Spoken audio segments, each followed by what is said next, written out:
Welcome to Living the Dream, the show for dance teachers and studio owners. We live for the breakthroughs, the laughter, the messy moments, and the magic. Because the dream is not always perfect, it's real. Let's talk dance, studio life, and the journey. Here we go.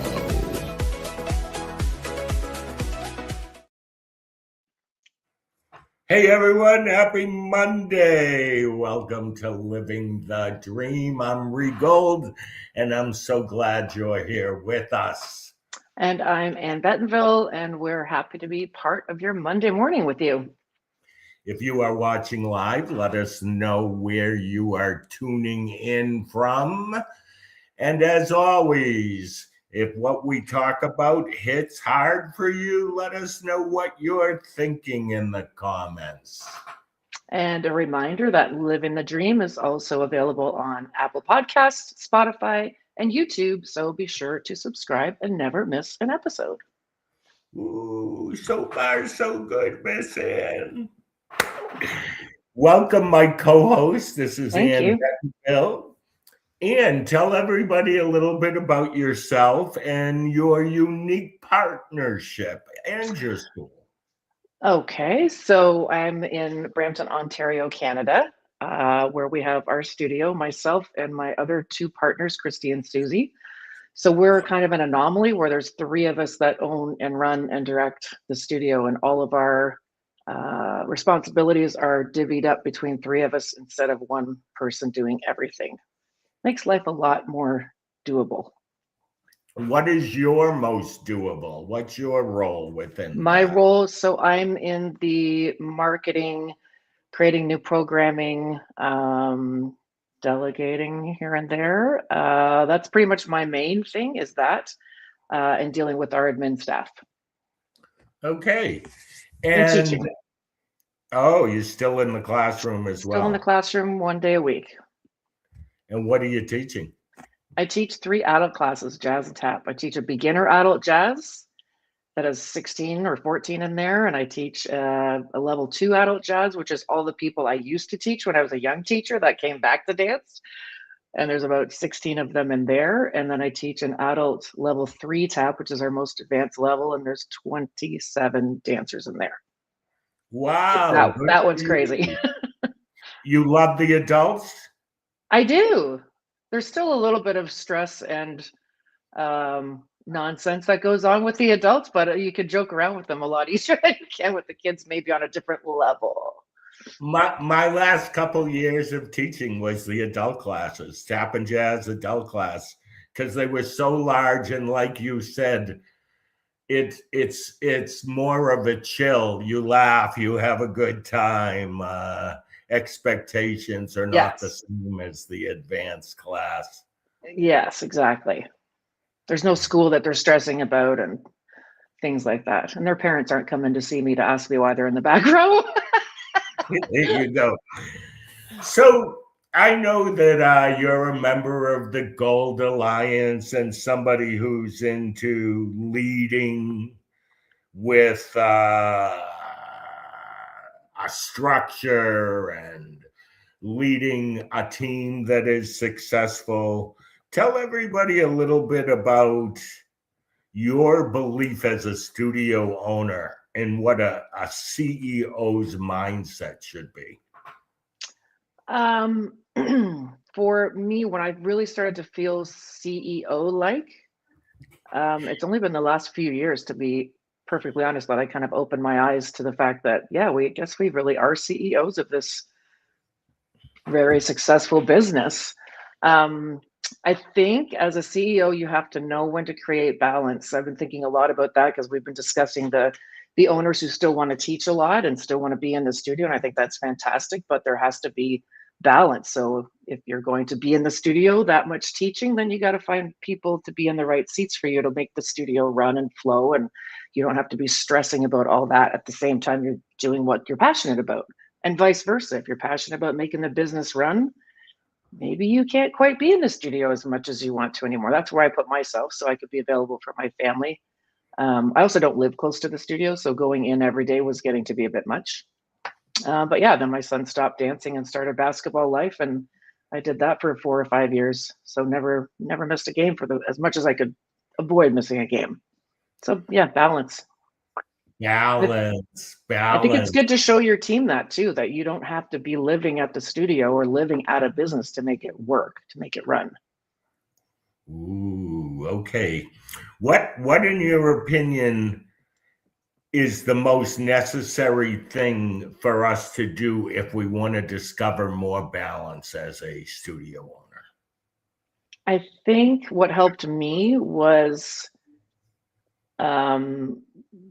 plotting out what is the important things in my life that I don't want to not be a part of. So for me, my family and my kids and being present for them was at the top of the list. I never wanted to miss things with them, and it was pretty easy to a certain point because both my kids dance, so I was at all their events. That was really easy. I could be at the studio all the time and be there for them. And like I said, when my son stopped dance and went in a different direction, that's when I was like, oh, okay, I need to not be at the studio so much. And I was able to do that because of our partnership. And I'm able to do that because we can work from home now so much and, jump on a server and work at the studio, but literally be sitting at home. So that was a huge help. Yeah, you've kind of discovered how to make it all work. For some of our viewers or listeners who will be listening down the road as a podcast, how did you get over the hump that said, I'm putting my family first? Because I'm not sure that's so easy for our business owners. I think sometimes they think, well, I have to sacrifice that side because of who I am and what I've chosen for a career. I'm not saying I endorse that, but I want to know what your thoughts are to that. Go back to the first part of the question. How I overcame the challenge of staffing. Yeah, it was, I gotta say, the first Saturday that the studio was open, that I wasn't teaching on a Saturday, because I've taught on a Saturday for probably 40 years. And then the first Saturday I was standing in my kitchen going, this is so weird. Like, it took me a good 2 to 3 months to get over the weird vibe I was having by not being at the studio and not feeling guilty and not like texting and how's it all going. And like, I just cut the ties for Saturdays and knew that we had the right people in place to be teaching and to be running the front desk and that sort of thing. And I just was like, wow, this is so bizarre. But it takes a while to get over that feeling of, I don't know if it's just you're not doing what you're normally doing, or if you're feeling guilty because you're at home and the studio is running, and that takes a while to get over. But I also look at other businesses that run where the owner is never there. Never there. They have its staff, they have people, they have their admin team, they have the people that work the business and run the business. And like, those people are okay. Why can't we do that? That's how I equate it. We're learning, my friend. All right, so we're going to get into a great conversation with Meredith and June, who are two ladies who are living the dream and consistently reminding us of that all the time. But before we do, we want to thank our sponsor, Jackrabbit Dance, for supporting Living the Dream and so many dance studio owners around the world. And Jackrabbit Dance helps make studio life feel easier with the systems and support owners need to stay organized and keep moving forward. Let's take a second for a Jackrabbit sponsor message, and we'll be back with Meredith and June. See you on the other side. This episode is sponsored by Jackrabbit Dance, the dance studio software empowering you to build the studio of your dreams. With over 20 years of experience, Jackrabbit has the solutions and industry insights to help your business grow. Want to increase student enrollment, optimize your pricing to be profitable, or improve staff retention? See how other studios are using Jackrabbit Dance to hit their goals year after year. To learn more, visit jackrabbitdance.com/benchmarks. Here we go. We're back. Hello, June. Hello, Meredith. Hello. Hey. We're so glad you guys are here. And you both have a way of bringing encouragement and perspective, especially to your fellow Gold Alliance leaders. But which is what I want to talk about, but I want to say something. I told you I was going to do this. So Meredith now comes to this broadcast with I'm going to call it a broken knee, okay? And June just came off a 4-day dance competition. So I am so excited to talk to you about living the dream today. And I'll start with you, June. At this point in the season, when so many people are tired and stretched thin, what do you think studio owners need most to remember about the life they built? The fact that they built it. I think that sometimes we forget, look at what we've created, and to take a moment to applaud what has happened, what we are doing. I found this weekend, anytime I get together with my team, we're always thinking about, you know what, next year, this would be really great. And so just this weekend, I said these words. I agree with all of you, but let's take a moment to applaud how hard we worked and how much we accomplished to get to this weekend. You say that often, Ree, but this weekend I actually reminded, I love all the ideas, but 40 years ago, my business is 41 years old. I have to remember every year I say, oh, but we could do this. Oh, but we could do this. So now I encourage everybody to take a moment to be thankful and grateful and recognize everything that you've done. Then there's a time to make it better or to improve on it. Our mind automatically goes to that place.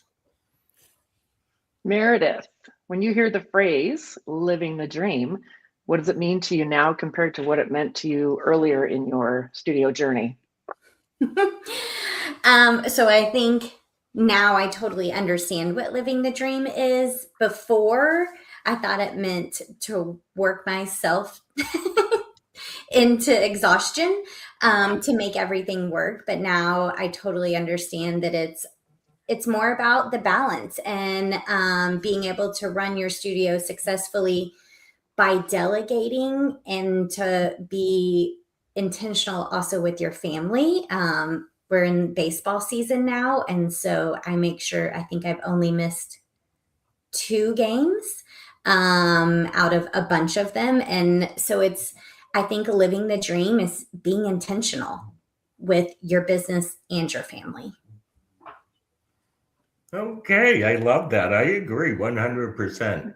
So both of you are known for finding the silver lining, even when things are not easy.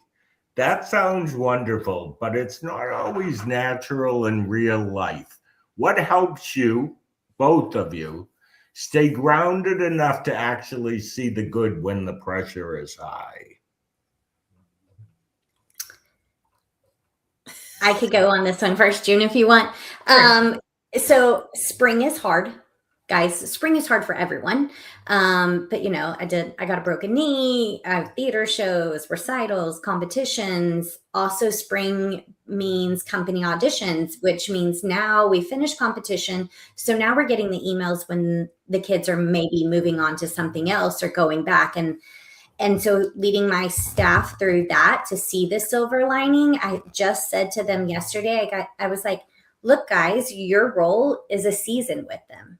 And you've grown them, you've grown their confidence, you've grown their technique, but you have grown them to feel like they're ready to go do something else. And maybe it's another studio, but maybe it's just something different. But then for them to be able to personally message us because they feel so close and seen with us, that you have already created a legacy in them. And that legacy is going to continue whether they're with us or not.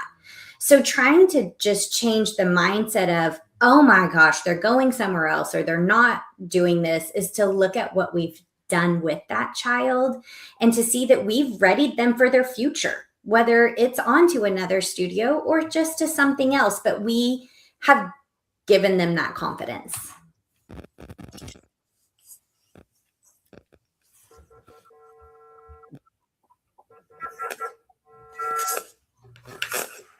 My mic was muted there for a second. Sorry about that. That's live. That was so well said. And what's so cool about it is I know you believe that to be true. So that has to trickle down to the people within your school. And they do notice that too. Once I said that, they're like, you're so right. And then it makes them feel seen, that I'm like, guys, you've done this. You've done this for this child. And so it then impacts the staff in a different way as well. So it still is sad. Like, we're heartbroken, but we also know if we see them at another competition, we're running up and giving them a hug and cheering them on. And so it's a different mindset, and you just have to keep going with it. Miss June, comments, my friend? Yeah, I would add to that, remembering what my values are and the values that I bring to the studio, because my team definitely embraces those values. That helps us all stay grounded, because, it's important for us to recognize that everybody has challenges in life. So when a parent is coming at you or a student is not doing a great job, there are reasons behind that. So just stopping to take a moment to think, okay, what do we believe in? What is our job here? What are we doing? How are we impacting? It just helps everybody settle so it doesn't explode into a great big hot mess, if you will. Thanks, June. I want to say hello to some friends. Aaron is here. Good morning, Aaron. Susie, Marianne. Judy. Hello, Judy. And this is an old friend of mine. Do you remember a costume company called A Chatilla? Chatilla Costumes? I'm probably dating myself. Anyway, this is the son of the guy who owned that. Glad to have you all with us today. Miss June, this one's for you. What is one moment in your studio life when things that may not have gone the way you hoped, but later you realized something good came out of it? It's a tough one. Tough one. There's a lot. I know. I was thinking about that myself. I'm like, have not gone the way I wanted, but I realize it's for the best.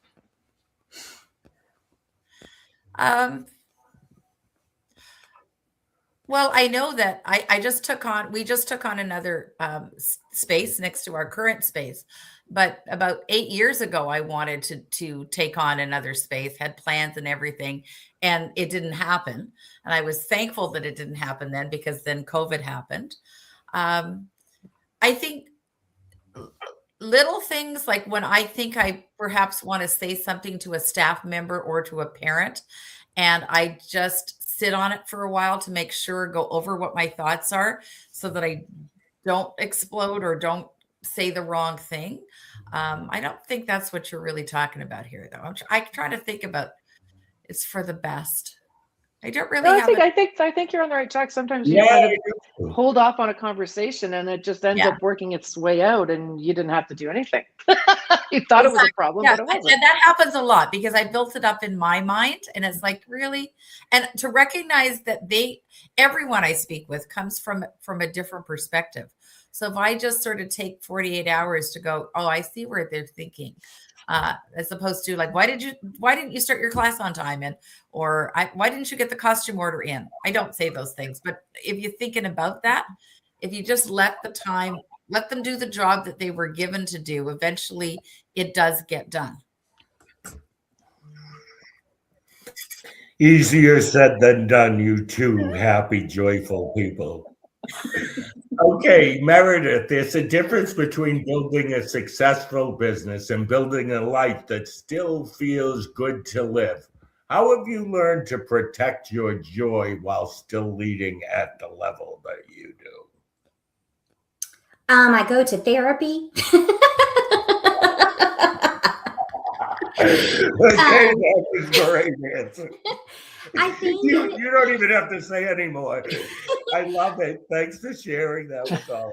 Well, I think having an outside voice that is outside of your family, outside of the studio, outside of your friends, to be able to talk through things Also professional guidance from people like attorneys. They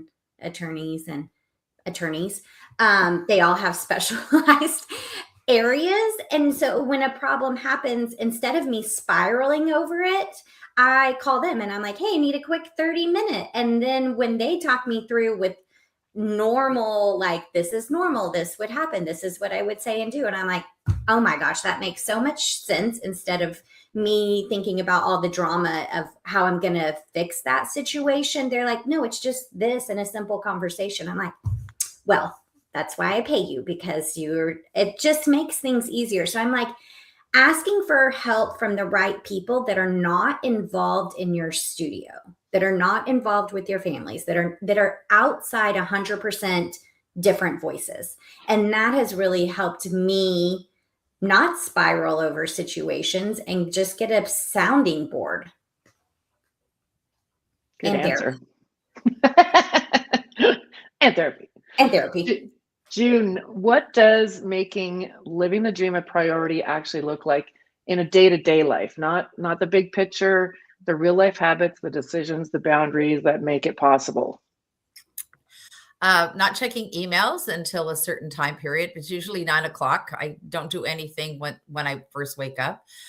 Making sure that I'm drinking water when I first wake up.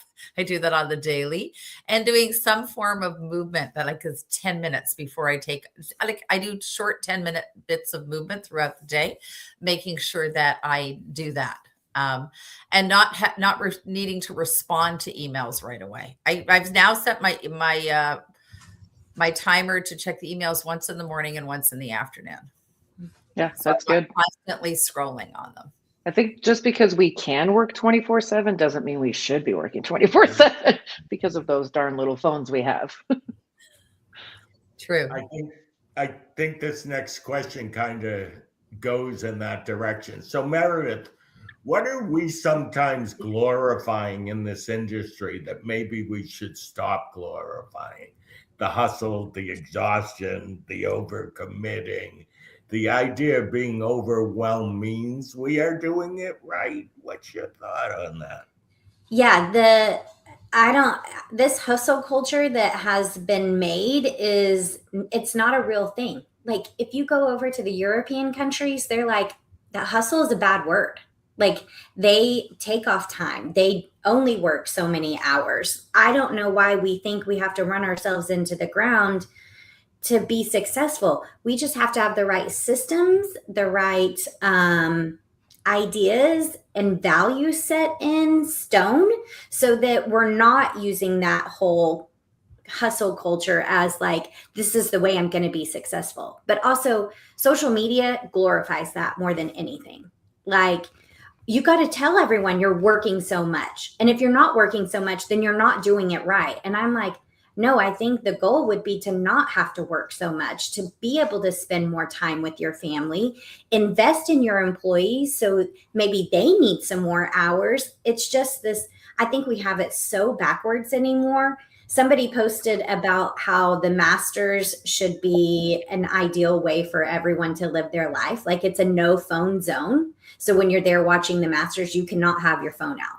You have to be present and watching what's happening in front of you. And I'm like, we have no idea what being present means anymore.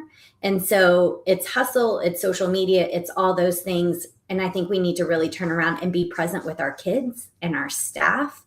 And then you don't have to hustle, because you're now being a great leader. And before we go to the next question, I want to make a little statement based on something Meredith just said. I think we came back from the pandemic all trying to get it back together as quickly as possible. And it put us in this panic mode that we are kind of living in. Your thoughts? 100%. I opened a 10,000 square foot building in April of 2019 and closed my doors a week afterwards. And so I was like, well, how am I going to survive? I just signed my whole family away for the studio. But I did have to hustle a little bit. I felt like I was back in my first 3 years of owning this studio, but then I realized you just can't do, like, I couldn't do it. I couldn't survive. Like, I was feeling physically horrible. And so it's relearning how we should be working. And it's just it needs to be a whole culture shift. Agreed. Could I add to that, Ree? I also find that we try to hustle so much to keep that family, to get the business, thinking we have to answer the emails, the phone calls, get the registrations. But putting it in perspective, there's a flow to our customers. You know, if they come in at the age of 3, they leave at the age of 17, or if they come in at the age of 10, they might be there for 5 years. The doors are continually opening with wonderful families coming in, but our lives continue and we continue, and we have to make sure that we can live through all of those generations. Like, I'm on 3rd generation now of folks that I'm teaching, but so you've got to be well enough to do that and not get so caught up in the hustle every single day, because they are with us for a short time. So we need to remember what our values are and how we want to live, and what we want our life to look like.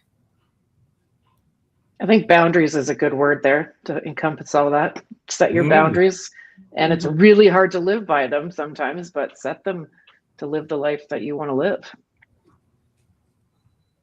I guess this can go to either one of you. What would you say to the studio owner or teacher who knows they love dance, but lately they have not been loving the way that life feels? Interestingly enough, I was not in the classroom as much 2 years ago, just because of personal loss, and not feeling as creative. So taking on more of the leadership role, backing out of the classroom. But I have to say, it's been 3 years now where I haven't been in the classroom as much, but I'm feeling like, you know what? I'm feeling more creative. I feel like I'm great to go in there and teach that class. So I might be adding a couple more classes. I think just giving yourself time to rest and to do something that's outside of the industry. Because I think our whole lives get caught up in that industry, to make sure you're meeting with friends, and that you're taking a walk in the park, and that you're going to the theater, and give yourself some goals for that, so you don't become overwhelmed and burnt out. I agree 100% with that. I think we have to have outside entrance outside of the dance world, because if not, you are going to burn yourself out. I mean, it's just like anything. If you do it nonstop for years, at some point you're going to be, what am I doing? It's just kind of like clockwork. And so sometimes getting outside and taking a rest, or even taking a little season off, will help refuel that fire. One of the things that I've done in the learnings with the Gold Alliance is, like, who is June without dance? Like, when you think about that, and 5 years ago, that was kind of a scary answer, because I realized, like, everything I was doing was dance related. So, like, have that family vacation that has nothing to do with a dance convention, right? Or a competition. Actually, spend time with people that has nothing to do with dance. And I make it a point, if I'm going to dinner with friends, I'm trying not to talk about dance, so that it's something different. Absolutely. Are you able to go out with people in your dance world, or even you, June, with your daughter, and drop dance? 100%. So family dinners, it's not talking business, and it's not talking dance. We both pointedly do not do that. You, Meredith, are your kids into dance? Olive took the year off of dance this year, but she's come to a couple of the competitions with me because her best friends dance still. But my family life anymore does not specifically revolve around dance. My schedule somewhat, yes, but them, no. It's a good balance. Awesome. Good. Okay, let's talk about perspective. What helps you remember that even the stressful parts of this life are still part of something many people once only dreamed of building? I think I live in awe every day that I own a dance studio, a performing arts center. I have like 30 employees, hundreds of kids that walk through the doors every day. And I'm like, is this my life? Do I actually get to do this? I think it's an incredible thing to say that you're helping mentor the next generation of world changers. And now I'm talking and I totally forgot the question though. What helps you remember that even the stressful parts of life are still something many people only dream of? Yeah. So it is a dream. I mean, I think I was right there. It is a dream. And honestly, I didn't know when I first started college I was going to have a dance studio. And I think now I look at it and I'm like, this is incredible. It's not just a dance studio. It's incredible. And so I just look at the joy of it every day, even when it's hard, even when I break my knee. Like, how cool. I love that our lives are never the same. Like every day is different in this industry and it has seasons. And I think I really enjoy the fact that, oh, we're getting ready for registration or we're getting ready for recital. I enjoy that part. I know that I would have a hard time working a 9-to-5 job where everything was the same thing. And listening to other people and allowing yourself to receive compliments is one thing that I've learned to do, because we had our 40th gala last year and we had graduates that have been with us for a long time the year before that. But hearing the parents and the kids say how much the studio and I mean to them, I was like, I really we need to make sure we're opening up our hearts and our minds to receiving those compliments, because they were heartfelt. And you realize that, yeah, I really am putting this all in perspective, making a difference in somebody's life, in a family life, even if it's only for a small part. But I truly believe that we are making a difference. That helps keep it in perspective. A lot of times we listen to the negative and throw the positive away instead of keeping the positive with us and throwing the negative away. And so I try, and the emails that we get, the positive ones go in an email box, the negative ones get trashed. And so I think you have to do something to keep your mindset going. Just like June said, you have to remember what we're actually doing. And the majority, the 98% are so happy. And we can't listen to the 2%. And I think it was you that said it, Meredith, but it may have been June. We do tend to see the negative, but that's a small percentage.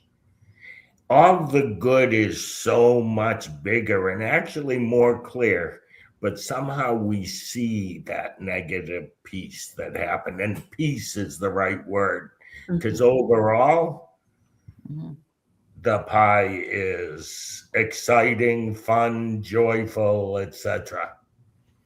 Okay, so I'd love both of you to speak directly to the person watching who's in the thick of recital season, competition season, parent issues. What do you want them to hear today?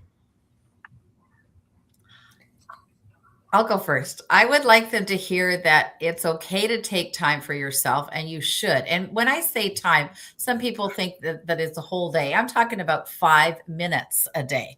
Like if you could sit silently for 5 minutes, whether you're just literally breathing for that time period or listening to music. And if you can't do it for 5 minutes, do it for 1, and then do that a couple of times in the day. Eventually, you'll be able to build that time up. But having that silence will help regulate your system, your mind. It's going to make you more restful, and it'll be easier for you to work with the challenge that you have. But you've got to start somewhere. I always do the 1% thing. Like if I shoot, I didn't walk yesterday. Well, today I'm going to do 1% more than I did yesterday. I don't go, I didn't do my walking. I wasn't on the treadmill. So therefore that's it. I got to start the whole thing over again.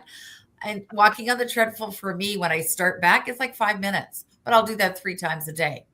But just spend that short amount of time, nothing to do with your business, just on you. And if it's just sitting in the quiet, like you need to make yourself do it. I set timers to do that. If I'm doing some breathing exercises, I'll set a timer for 2 minutes, for 5 minutes.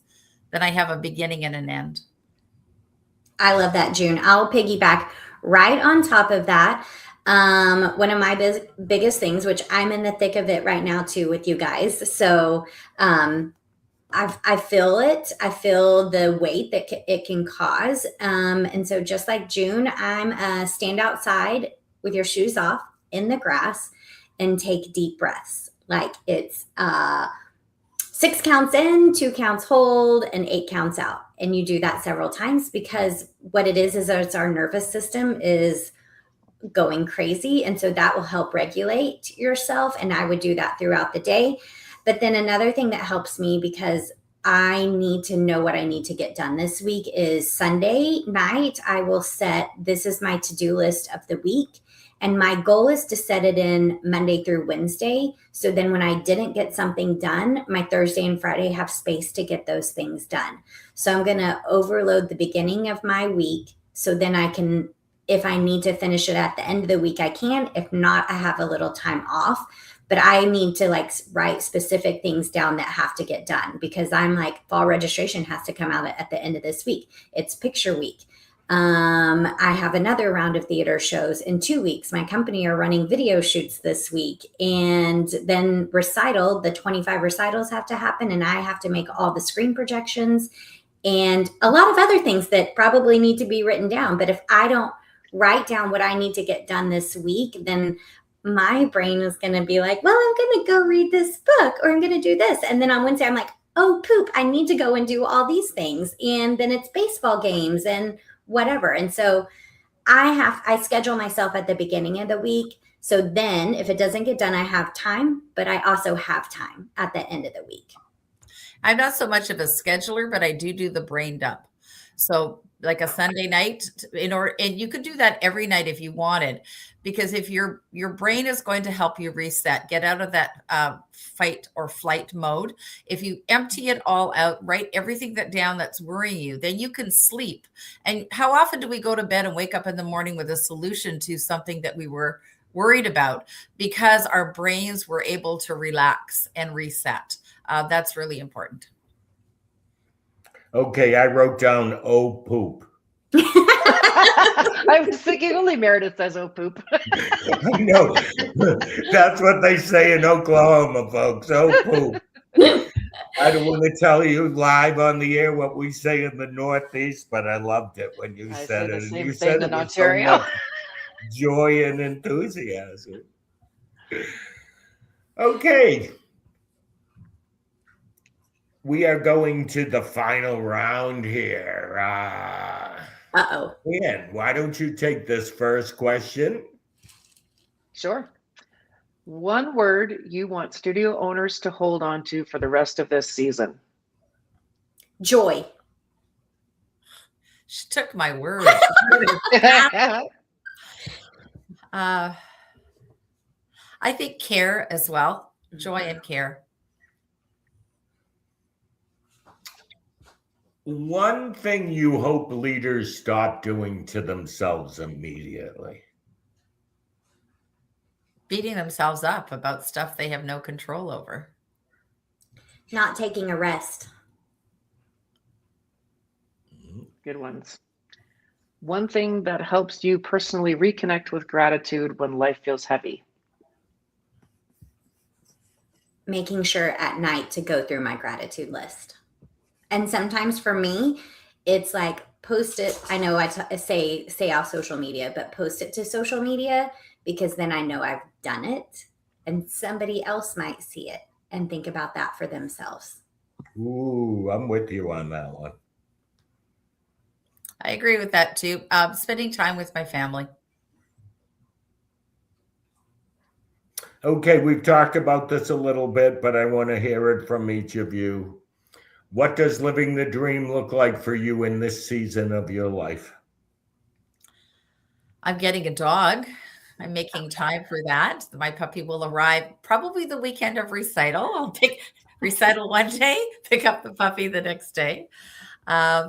It means that I can, if I choose to go away for a couple of days, I can do it. It means spending more time with my family, and enjoying leading not only my students in the studio, but leading my team to help them be better leaders. And I like being able to spend that, passing on the legacy and the leadership and leading everybody there. You're doing a fine job. Sorry, I didn't mean to interrupt. Thank you, Ray. You are, June. I want to be you. Oh, 40 years. That's so impressive. So impressive.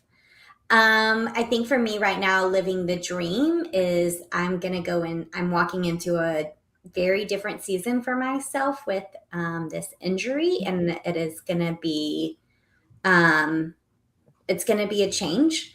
And so I think living the dream for me is that I know that I have people at the studio that I can count on, and that if I'm not there, it's not going to fall apart, and that I can have surgery and take care of myself, and the studio is going to keep growing and keep going, and it's not going to miss a beat. And so I think knowing that I have a fantastic staff that lives by the culture that we are, that I know that it's going to be fine. I want to piggyback on that as well, Meredith, for sure, because the team that I have is incredible. And like I can go away for 4 days and I'm not worried about it. I'm not checking the emails and following up. And did this happen? Did that happen? It makes a huge difference. And even when I'm at competition, the running around with the sets, setting it all up, I don't need to be part of that. I just say, is there anything I can do to help? But knowing that everybody's got the job and it's in control, that's great. Do you know what I also think? When we allow people to do that stuff without stepping in and trying to help, and we're not in that normally, and so why are we trying to help now?